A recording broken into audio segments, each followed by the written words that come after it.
Evening guys, ఈరోజు మనం రెగ్యులర్గా వచ్చే దగ్గును తగ్గించుకోవడానికి ఒక చిట్కాతో మేము ముందుకు వస్తున్నాం.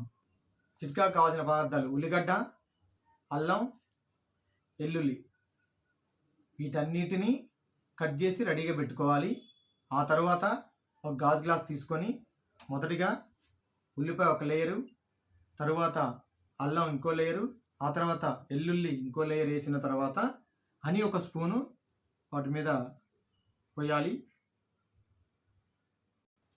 ఇలాగా సగం కంటే ఎక్కువ తీసుకొని దాన్ని 3 నుంచి 4 గంటలు అలాగే ఉంచిన తర్వాత దాని కింద ఒక లిక్విడ్ వస్తుంది. ఆ లిక్విడ్ని రోజుకి 3 సార్లు, ఉదయం 2 స్పూన్లు, మధ్యాహ్నం 2 స్పూన్లు, సాయంత్రం 2 స్పూన్లు తీసుకోవాలి. అలా తీసుకుంటే 3 నుంచి వారం రోజుల లోపు మనకి దగ్గు తగ్గిపోతుంది. నాకు ఇలాగే తగ్గిపోయింది, మీకు కూడా తగ్గిపోతుంది ఖచ్చితంగా. ఈ వీడియో మీకు నచ్చితే లైక్, షేర్, సబ్స్క్రైబ్ చేయగలరు. Thank you.